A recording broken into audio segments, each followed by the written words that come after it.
এই মুহূর্তে চট্টগ্রামের হাটহাজারীতে আছেন শফিকুল আলম, সরাসরি যাচ্ছি তার কাছে। ট্রফিক,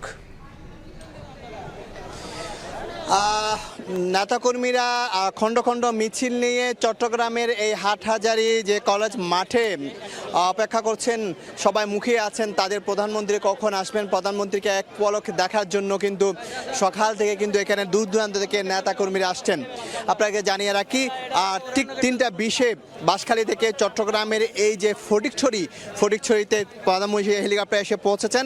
পরবর্তীতে বাবুনগর মাদ্রাসায় এই মুহূর্তে কিন্তু তিনি সেখানে বক্তব্য রাখছেন। সেখান থেকে কিন্তু হাটহাজারী বড় মাদ্রাসা আসবেন এবং এসে কিন্তু আল্লামা আহমদ শফির যে কবর জিয়ারত করবেন। পরবর্তীতে তিনি ডাকবাংলো এলাকায় কিছুক্ষণ বিশ্রাম নিয়ে কিন্তু এই মাঠে আসবেন বলা হচ্ছে। প্রায় 6:30 থেকে 7টা হতে পারে এই মাঠে তিনি যখন বক্তব্য রাখবেন সেটি। তো এবার আসার যে মূল উদ্দেশ্য সেটি হলো বন্যা দুর্গতদের মাঝে তিনি ত্রাণ বিতরণ করেছেন বাঁশখালীতে, এখানেও ত্রাণ বিতরণ করবেন। এখানে 30টি পরিবারের হাতে গৃহ নির্মাণ, নতুন গৃহের চাবি হস্তান্তর করবেন। আরেকটি জানিয়ে রাখি, চট্টগ্রামের এই হচ্ছে বিএনপির জন্য উর্বর ভূমি। গত নির্বাচনে পেরে 16টি আসনের মধ্যে 16টির মধ্যে 14টি কিন্তু জয়ী হয়েছে বিএনপি এবং এখানে এই চট্টগ্রাম হচ্ছে স্মৃতি বিজড়িত বিএনপির জন্য। এখানে কিন্তু 1981 সালে প্রেসিডেন্ট জিয়াউর রহমান বিপদগামী সেনা সদস্যদের হাতে খুন হয়েছিলেন, শহীদ হয়েছিলেন। পরবর্তীতে প্রধানমন্ত্রী, 3বার প্রধানমন্ত্রী খালেদা জিয়া যে কোনো আপদে বিপদে কিন্তু চট্টগ্রামে তিনি ছুটে আসতেন। ঠিক একইভাবে আমরা দেখেছি চট্টগ্রামে যে কোনো সমস্যা নিয়ে এবারের প্রধানমন্ত্রী তারেক রহমানের কিন্তু কি উদ্বিগ্ন থাকে।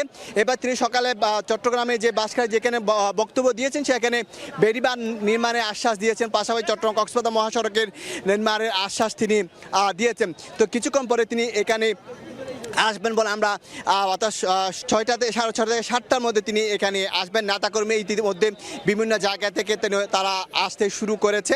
তো এইবারের সফরটি আসলে বিশেষত্ব রয়েছে, কারণ বন্যা দুর্গত যে গত জুলাই দ্বিতীয় সপ্তাহ জুড়ে চট্টগ্রামের প্রায় বলা হয়েছিল প্রায় কয়েক লাখ মানুষ পানি নিচে ছিল, প্রায় 24 থেকে 26 হাজারের বেশি ঘর বিধ্বস্ত হয়ে গিয়েছিল এবং যার ক্ষতির পরিমাণ প্রায় 1,500 কোটি টাকা। তো তাদের সহায়তার জন্য, তাদের খোঁজখবর নেওয়ার জন্য এবং সুবিধা বঞ্চিতদের হাতে কিছু তিনি এসে কিন্তু নতুন ঘরে চাবি হস্তান্তর করবেন এবং ত্রাণ বিতরণ করবেন। হয়তো এখান থেকে দক্ষিণ চট্টগ্রাম বা উত্তর চট্টগ্রামের জন্য একটি বড় ধরনের একটি ঘোষণা আসতে পারে। পরবর্তীতে তিনি 7টার দিকে চট্টগ্রামের রেডিসন ব্লু থেকে সেখানে উত্তর দক্ষিণ নেতাকর্মীর সাথে তিনি বৈঠক করেন। তো এই ছিল আমার কাছে চট্টগ্রামের যে হাটহাজারী কলেজ মাঠ রয়েছে সেখান থেকে সর্বশেষ তথ্য।